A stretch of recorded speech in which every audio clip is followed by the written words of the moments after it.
Please be advised that the views and opinions of the host and guests do not reflect those of the station, the management, and its network.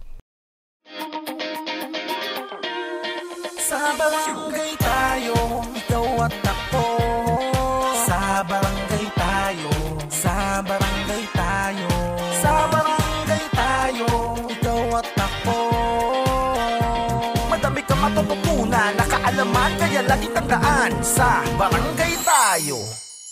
Isang magandang araw po sa inyong lahat, mga kabarangay. Ako po ang inyong lingkod, SK Mai Salazar, at welcome po sa isa na namang araw na makabuluhang talakayan para sa ikagaganda ng serbisyong barangay. Kasama pa rin po ang ating pambansang kagawad, Kags Butch Serrano. Maraming salamat, SK Mai. Isang karangalan ng makasama kayo, 42,054 barangay sa buong Pilipinas upang pag-usapan natin ang mga mahalagang bagay para mapagbuti natin ang serbisyong barangay. Kasama pa rin natin ang pinagpipitagang kapitan, Cap Dondon Francisco. Salamat, Kags Butch. Sa mga kapwa ko public servants, ang tanging may iwan lamang natin ay ang ating serbisyo. Ika nga, performance speaks.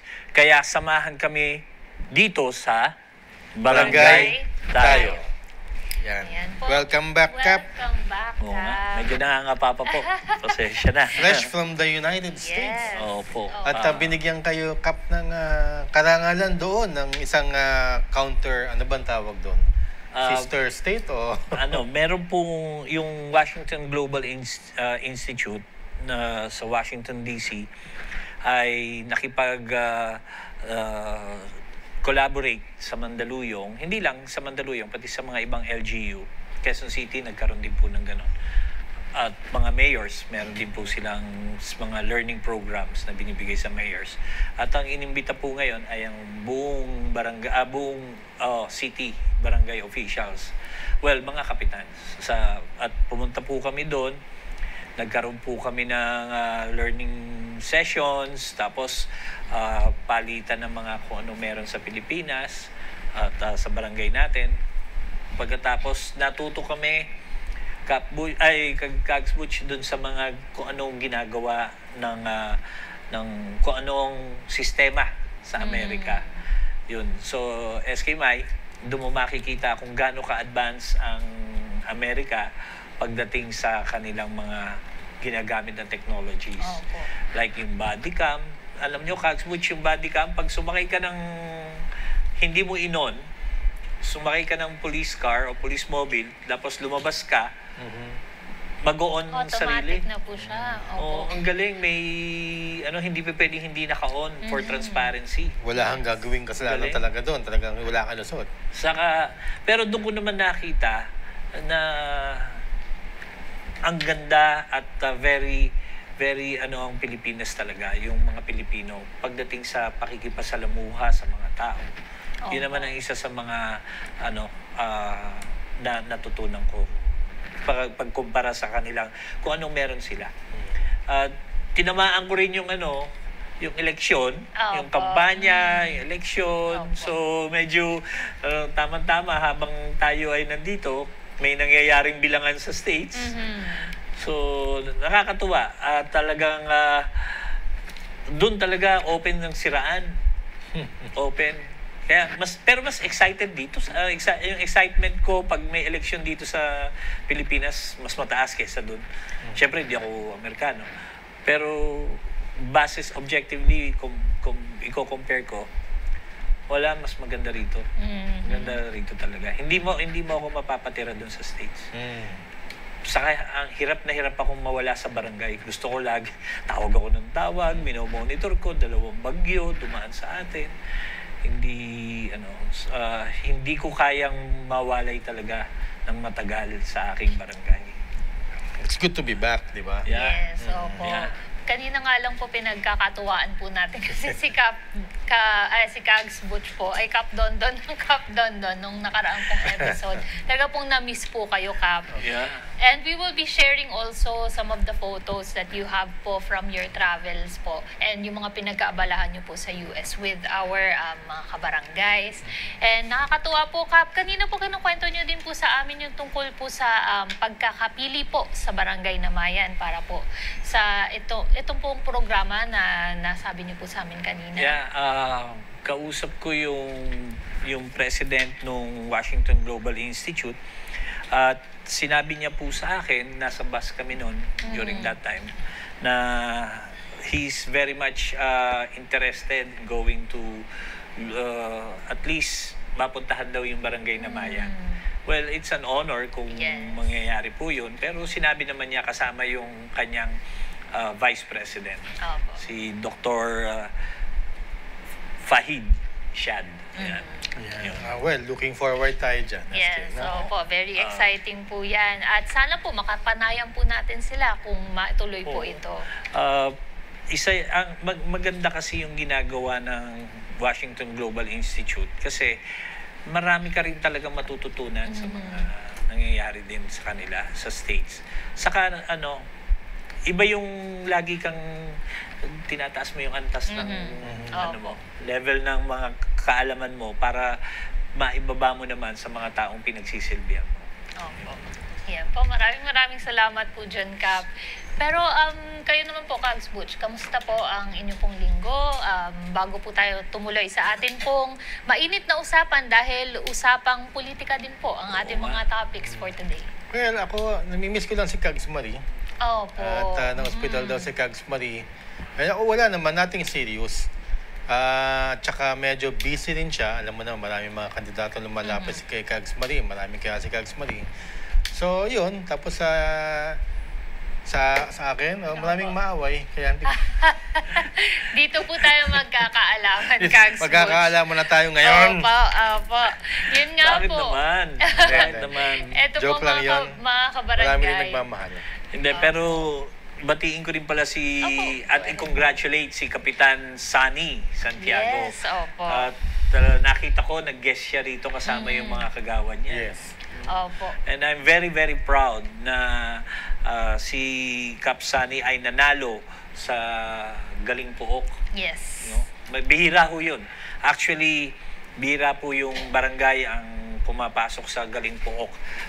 Sumama po ako dyan. Unfortunately, hindi po nakapasok yung aking barangay sa pinagpipilian. Pero ganun pa man, hindi po ako nawawala ng pag-asa. Nagsasabit pa rin ako ng mga programa ng barangay naman. Proud kami sa inyong dalawa. Yes. Kap Dondon and Kap Sunny. Opo. Ayan po, eto na nga po ang pinaka-aabangan po ng atin pong mga kabarangay. Before we move on po sa ating mga questions, dahil medyo naipon na po yung mga katanungan natin, Kap Dondon. And ayan nga po, papatayin ko po muna ang aking pong alarms. Pero ayan nga po, Kap Dondon, medyo naipon na po yung mga katanungan ng ating mga kabarangay. Pero bago po yun lahat, nais po muna nating magbigay ng pahayag ukol po sa napakainit na usapin ng 6-year term adjustment. Na ngayon po mga kabarangay, as of today ay nasa second reading na po sa Senado. Ang Senate Bill 2816 ay dumaan na po kahapon sa isang sponsorship speech na pinangunahan po ng author o may panukala ng bill na ito. Bagamat nalalapit na po ang national at local elections kasabay ang barangay at SK elections next year, ikinasap na po kahapon ng Senado ang panukalang 6-year term extension ng mga barangay officials. Sa kanya pong sponsorship speech, sinabi po ni Senadora Amy Marcos, which is the principal author po ng Senate Bill 2816, na mas magagampanan po ng mga barangay officials ang kanilang mandato kung hahabaan daw po ang kanilang pag-upo sa posisyon. Anya po ni Senadora Amy, ang barangay daw po ang mismong nagpapatupad ng mga layunin ng national government, kaya napakalaki daw po ng responsibilidad ang nakataya sa termino po ng mga ito. Sinang-ayunan naman po ito ng kanyang co-sponsor na si Senator Bong Revilla at sinabi po na ang 3-year term ay masyado daw po maiksi para po magawa lahat ng barangay officials ang kanila pong programa at proyekto. Ang sponsorship speech ukol po sa panukala ay nasa second reading na po. At inaasahan pong ito ay pagdedebatehan at pagbobotohan sa susunod po na itatakdang mga araw. Meron po ba kayong mga reactions, Kap, Kags, violent reactions? Muna, Kags. Ako muna? Opo. Ayoko? Hindi, joke lang. Yes, nag-start na nga. Yan yung pinangako nila noon na ikakasa daw sa Senado, pati sa House, at magiging batas na nga. Marami kasi tumawag sa akin kagabi, yung mga reaction na pasado na ba Kagawad Butch, mga ganyan, 6 years na ba? Kasi yung nag-motion daw ang isang senador at approve daw yung motion. Sabi ko, hindi pa kasi magkakaroon pa ng marami pang proseso yan. Ayoko maging killjoy sa mga nanonood dahil pagka nasasalita ako ng ganare, akala ng mga tao ay against ako or for. Doon sa... Hindi. Ang masaya dito para sa akin, at least natututo tayo sa legislative process. So, ang motion for consideration lang naman na inihain doon kagabi, pagkatapos ng sponsorship speech, motion to suspend reconsideration of the bill. Ibig sabihin, pahinga muna, nagsalita na yung mga for, yung mga against, nagpe-prepare na yan, at magkakaroon na ng kontra in turno. Turno in kontra. Ibig sabihin ng turno in kontra, my turn to speak against. Kasi kayo for, yung mga senador naman na my turn to speak, sila naman, and then magkakaroon na ng period of interpellation, and then magkakaroon na ng boto sa second reading, pag manalo, di akat sa third reading, magkakaroon, nandun po sa Facebook page namin. So medyo mahaba-haba pa yan. So kung tatanungin niyo ako kung aabot ng December hanggang January pa naman ang session, opo, nandyan po yan kung talagang pinaprioritize nila naniniwala naman ako, kagaya yung sinasabi namin noon pa, na ginagawan talaga ng paraan yan. Iba lang yung, of course, yung political sense na iniisip natin, iba yun sa legislative. Pero sa legislative tayo mag-concentrate. Kumbaga sa eleksyon ngayon ng US, di ba? Patapos na. Yan ang masasabi ko na analogy tungkol diyan. Kayo po, Kap. Well, dun sa dun sa akin, Kags Butch, Escape Mike, yung dun sa proseso, mahirap, hindi ko po alam na hindi ko alam kung ano yung mismong mangyayari pa kung ano yung mga gagawin nila, kung sino mga kukontra. I don't want to speculate. Mahirap po mag-speculate kung sino yung pabor, saka hindi. Anong gagawin ba ng kabuuan ng Senado? May bicameral pa yan, meron pa sa Congress, may mga ganyan pa Ang sa akin lang, very consistent po ako dun sa sinasabi ko na kapag nangyari, at salamat kayo tayong mga nakaupo. Kapag hindi naman, ay dapat by this time ready kayo sa mga nangyayaring o sa mga serbisyong binibigay nyo sa barangay. Hindi dapat kayo tumitigil. So, walang dapat katakutan, magkaroon man ng eleksyon, o wala. Yun ang sa akin. Ang natatawa lang ako, Kags Butch, kasi isa sa mga sinasabi ni Senador Amy ay yung masisave daw na 18 billion. Actually, yung 18 billion, sigurado bang mapupunta sa yun? Di ba? Yun yung sa akin. At kasi kung ano naman talaga nakalaan para sa isang bagay, dapat naman talaga ginagastos yun Yun ang akin Pero kung kayo po ang tatanungin, Kap, sa tingin niyo po ba matatapos po nila ito by the end of November or at least pagdating po ng December? Ako, it's a matter of sino ba may gusto? Gusto ba ni Presidente Bongbong yan? Pupush yan. Kung hindi naman gusto ni Presidente Bongbong, gusto naman ng mga nasa senador. Malakas ba ang crowd ni Senador Amy? malakas ba o malaki ba ang clout ni, which is totoo naman, malaki Marcos yun. Si Romualdez sa speaker, mapupush yan. It will happen. Ang tingin ko, gano'n. Wala silang inisip na hindi nangyari. Pag ginusto nila, mangyayari yun. Tingin ko. So, humanda lang tayo. Kasi may Supreme Court naman. That balances the power. Diba? 3 yan eh. So, yung Supreme Court ang huling bastion ng mga sa tingin nilang unconstitutional moves ng legislative saka ng executive. So, yan yung naman, yan ang tanong dyan. So, regardless kung matuloy o hindi, ang importante, handa ang mga tao sa kahit anong eventuality.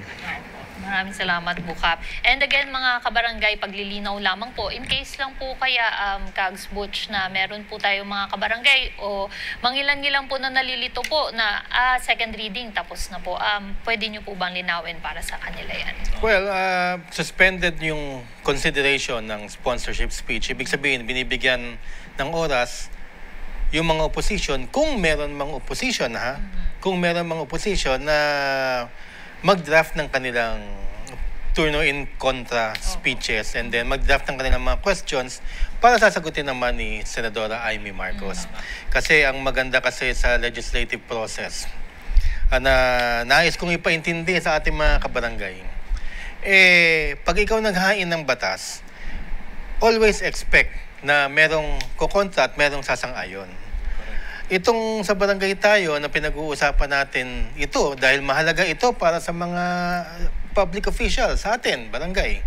Mahirap kumilos kung nakatenga to di ba Kap? Ang hirap So pinag-uusapan natin pagka pinag-uusapan namin yung halimbawa 6 years, it doesn't mean na para doon kami.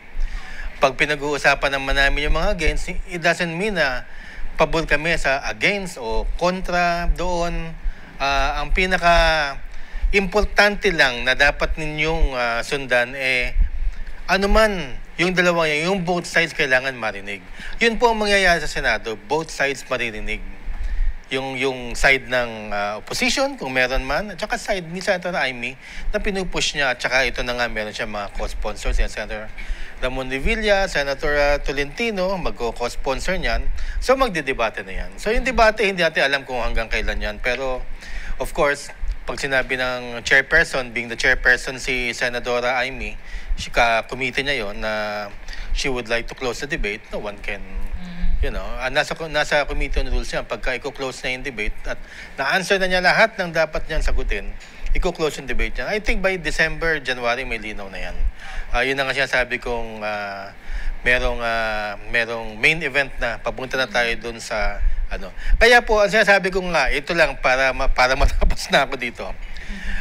Ang mga kapitan, pag nag-present ng programa sa council, meron at merong tututol o meron at merong sasang-ayon sa inyo. Kinakailangan malaman ninyo, intindihin ninyo yung side ng mga tumututol, lalo na. Ganon din pag naghain ng kagawad ng isang proposal, ordinansa o resolution, meron at meron tututol dyan. At meron susuporta. Kaya nga majority, ang labanan majority, tsaka hindi majority. Pero both sides should be talked about at yun ang sinasabi natin dito sa barangay tayo. Pros and cons pinag-uusapan lagi din Yes. Salamat po, Kap. Ako naman sa political side. Sa political side, kung iisipin nyo, kahit sa barangay lang, sa barangay pa lang, pag-usapan natin, meron na kaagad hindi pabor magkaroon ng extension. Barangay pa lang, sino? On a general, lang naman po ito, hindi naman, generalize ko, hindi naman specific. Meron kasi talagang barangay at marami naman na maayos yung samahan ng mga kagawad sa kakapitan. Pero meron talaga na hindi maayos. So, automatic, yung isang kagawad gusto magkaroon ng eleksyon para mapalitan yung kapitan. Di po ba? So, automatic yan, yung kagawad na yan, hindi po iboboto kung sino yung proponent. Hindi ho pabor, kasi, okay, sige, mangyayari ho talaga yung eleksyon, yung extension, yung term, yung pinopropose ni Senator Amy, mangyayari ho talaga yan.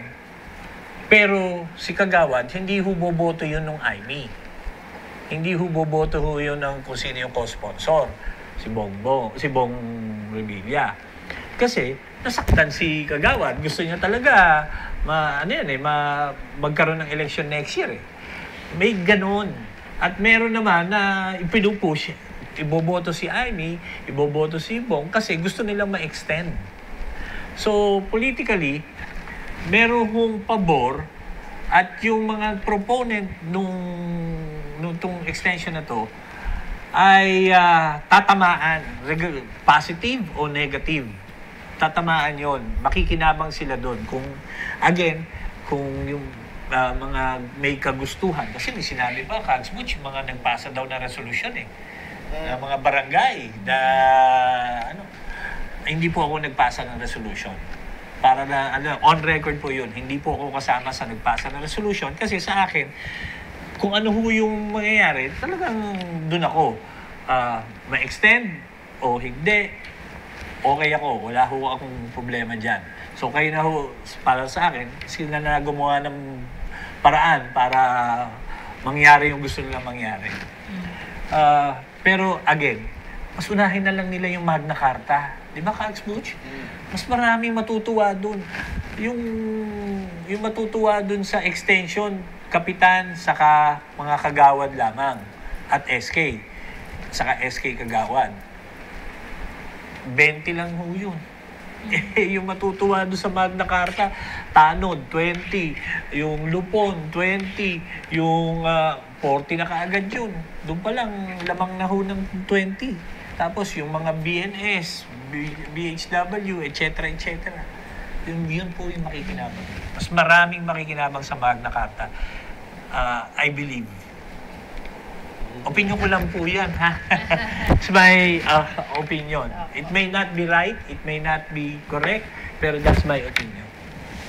Maraming salamat po, Kap at Kags. Ayan nga po mga kabaranggayan po ang pinakaabangan po natin kung ano po yung magiging final na resulta po ng reading po ng pagpasa ng batas na ito. Pero for now, we can only try po to predict kung ano po yung mangyayari. But then again, wala po talaga nakakaalam kung ano po yung magiging final po. Pero laging ang sa barangay tayo, tututukan niya. Yes, of course. And magbibigay po tayo ng update sa ating mga kabarangay. Tama naman. Ayan po, maraming salamat po. Pero ngayon naman po, bago po tayo magtapos sa ating pong first segment, nais lang po natin magbigay ng ating pong pagbati sa ating pong mga masusugid na televiewers. Unang-una na po, hello po kay Nico Medes Gomez ng Barangay Santiago, Aliaga, Nueva Ecija. Hello rin po kay Kagawad Larry Dulay. Naalala ko po, nag-guest po siya sa atin. Co-host siya. Isa sa mga co-host, informal co-host natin, si Kagawad Larry Dulay. Opo. Hello po sa inyo at hello rin po kay Baltazar Jake, Chief Engineer Abelardo Totong Onyot Engada Jr. at kay Kags Luis Perez ng Barangay Labuin, Pila, Laguna. And lastly, hello po sa mga Pinoy OFWs po mula sa Cayman Islands. Ito yung mga Pinoy na OFWs. Tinawagan ako yung video call. Video call. Na-touch naman ako, kinamusta tayong lahat. From the Cayman Islands pa sila. At nanonood sila sa atin at kinakamusta tayo. Sa mga Pilipino dyan, mga OFWs, mabuhay po kayo. Opo. Mabuhay po, mga tiga Cayman Islands. Yes, hello po sa inyo. At ayun nga po, maraming salamat po. Meron po ba kayong pahabol na pagbati, Kap? Yeah, mamaya na lang siguro sa second segment lalo na doon sa mga tanong. Opo. maraming salamat po. Opo. 2 segment worth po ng mga katanungan yan, Kap. Magtatabuhin natin si Kap ngayon. Opo. Kaya pakaabangan niyo po yan, mga kabarangay, sa pagbabalik po ng Sa Barangay Tayo.